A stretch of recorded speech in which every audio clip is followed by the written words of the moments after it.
Hello everybody, and welcome back to a model airport update. I haven't done one in a very long time on this channel, so I'm really excited to show you guys a brand new airport that I've been working on for, probably at least the last month. During this COVID shutdown, I've had a little bit of spare time to work on this airport. As you can see, it's the relatively new Gemini Jet's new terminal. Total of 22 gates, 9 wide bodies, and 13 narrow bodies, but you'll see I was able to squeeze in a little bit more than that with some tricks. But overall, we've got that single terminal there. And then to the left, or over here, we've got sort of cargo setup. You can also see some of the reflections here because it's all, sort of paved over with some plexiglass. But yeah, we have a little cargo section over here, the main terminal here, and then we have just sort of a side area. This is sort of a multi-use sort of space. You can have, private aircraft like I have down here. You got a hangar, just some, spare parking stands over there, a little bit of a fire station.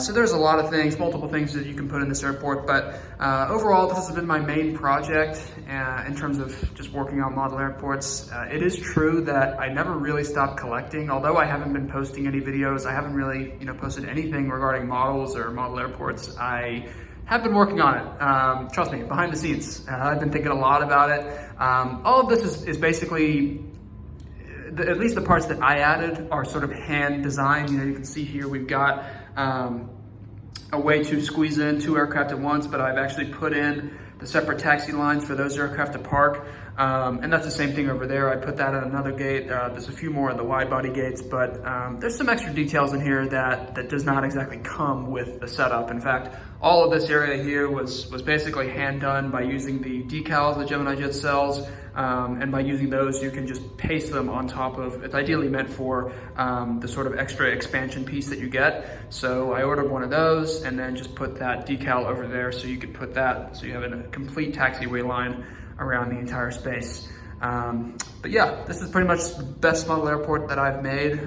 It's got, way more ground service equipment, really good variety of aircraft. It is loosely based off of Seattle and the Seattle, surrounding area, a little bit of Vancouver in there, a little bit of Portland. So you are gonna see some Alaska aircraft, you're gonna see some Delta aircraft, and I'm very excited to show you guys. So let's get started with it. So I'll start with the cargo area. You can see here, we just have a little bit of those Herpa cargo buildings. They're basically cargo centers, and those are really good, I think, for a model airport. I've even got the floodlights here, which I need way more of, but yeah, a couple of those floodlights, plenty of GSC here. We've got some spare cargo containers. In fact, there's a new item I just got, 1/400 scale cargo containers. You can specifically buy a set of 6 cargo containers, which is fantastic. In fact, I'll link that in the description for you guys to check that out. A fantastic item, just great, adds a little bit more realism to your airport. But aside from that, we have plenty of loaders. We got air stairs. We have an EVA Air Cargo 777F just arriving from Anchorage. Next to him, the China Airlines Cargo 747-400. He's gonna go off to Anchorage later, but just hanging around now, getting some refueling. A couple empty stands here. The total capacity for the cargo section is 7 aircraft. And that's going to include at least 2, in fact, even more than that. You could probably squeeze in about 4 747s, and then this gate here is mainly for the 757. But yeah, we have a UPS 767-300 just arriving in from Louisville right now. A Prime Air, of course, this is Seattle, so, or even anywhere around the area, Prime Air is going to be very popular. So we have a Prime Air 767-300 nonstop service to Cincinnati. Next to him, the FedEx MD-11, just a classic aircraft. Hopefully they don't get rid of that. That's going to be doing a service to Memphis, of course. And then all over there at the end is a FedEx 767-300 with a nonstop service to San Francisco. So yeah, and a little bit of decals there as well. Like the airport, technically this mat cuts off there, so I had to add taxiways to go around there. Tried to be as realistic as I could, with what I had. But that's the cargo section. As we move into the main terminal, that's okay. We'll start with this Norwegian. 787-9, and I know Norwegian is not in the greatest position right now. In fact, I don't even know if they're going to come back, not only to Seattle, but are they even going to come back to New York? Are they going to come back to the US? No one really knows at this point, but we're going to include them in this update anyway, since they were, of course, a airline at Seattle, and they're going to be doing a flight to London Gatwick, just pushing back now. You'll notice here I use the decals to add in 2 extra aircraft. So in other words, instead of 1 wide body gate, you could fit in 2 737s parked here, 1 parked there, and that's just an extra way to essentially maximize gate utilization. So that's really the purpose of that. And then since we're here, we got the British Airways 747-400, of course, BOAC livery, classic 100th anniversary. Again, we don't even know if this is gonna fly, just because British Airways has just hinted that they might retire the 747s, which would be a disaster, but a great model overall. Obviously a nonstop service to London Heathrow. And as we move into the domestics, we have 2 Southwest aircraft, both of them 737 MAX 8s. First one with a nonstop service to Chicago Midway, and the one next to it, nonstop service to St. Louis. Moving on, we have a bit of the Alaska/American section, just because American just merged with Alaska. Well, not merged, but they invited Alaska or did a partnership with them for Alaska joining One World. So basically, American Airlines is going to be definitely increasing its presence at Seattle.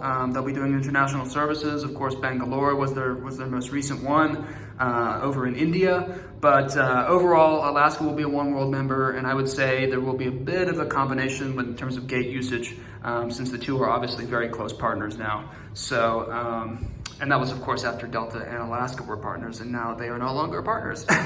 So, anyways, Alaska Airlines E-175 nonstop service to, we'll have this guy go over to San Francisco. An American 737-800, he just came in from Dallas. Over here we have the Alaska 737-900 doing a nonstop service to Washington, DCA. Over here we have 2 Q400s, again, utilizing those gates. This is a great spot just for adding regional aircraft. Even in a narrow body position like this, I can fit in 2 Q400s, and it really looks a lot more realistic by adding those in there. So we have the first one, the 1981 retro livery, great aircraft, nonstop service to Spokane, and then the Q400 next to him with a nonstop service to Boise. American E-175 just arriving in from San Jose.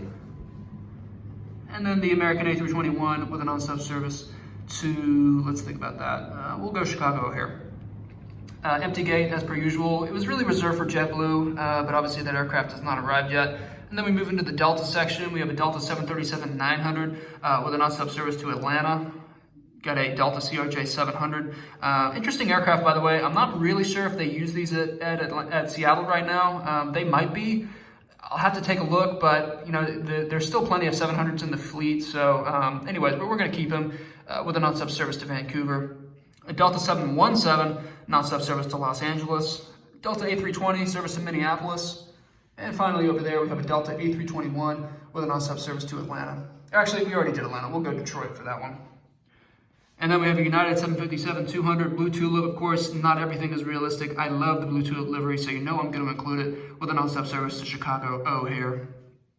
And yeah, like I said, a multi-usage space here. So technically you could put anything you want. I decided to put in a private VIP aircraft. In fact, I just did a review of this guy, the NG Models Las Vegas Sands Corporation Lockheed L1011. Fantastic. Just awesome looking model. So he's basically in a VIP parking position. And yeah, he just came in from Las Vegas. American 737 MAX, really just there because of the MAX groundings.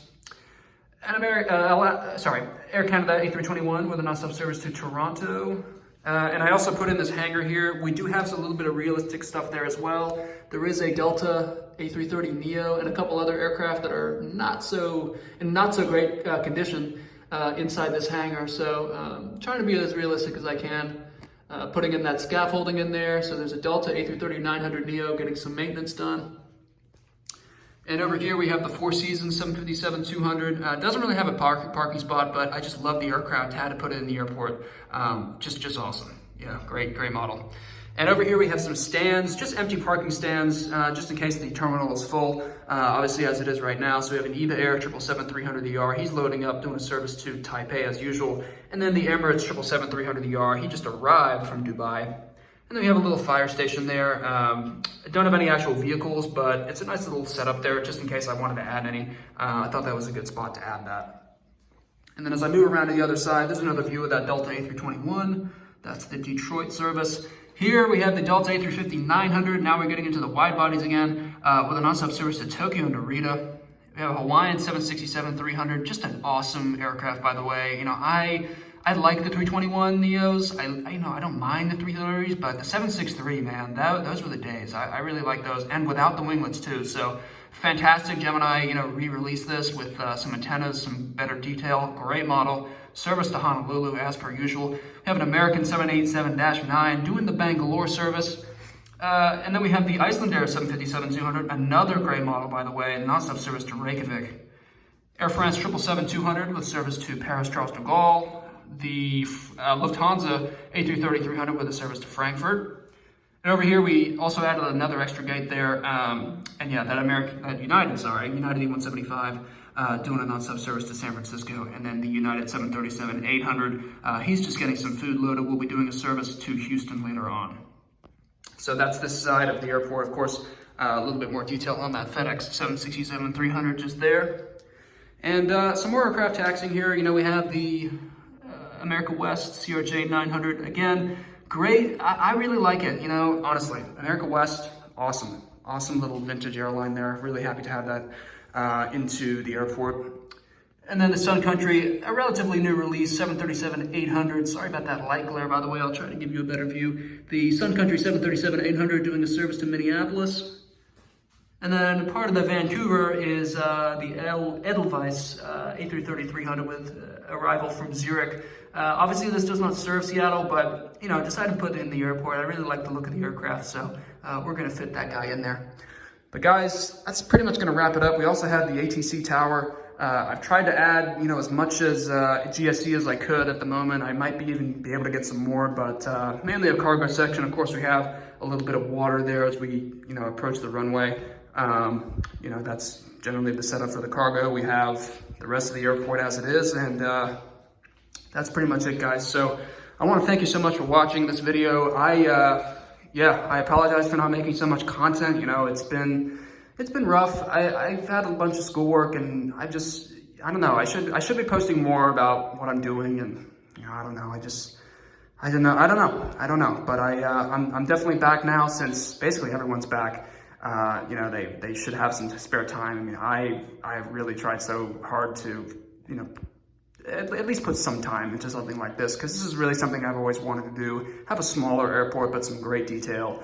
And this is really just the best it could turn out. So I want to thank you guys so much for watching this video. Please share it, like it, do whatever you want. Thanks so much, and I'll see you guys in the next video.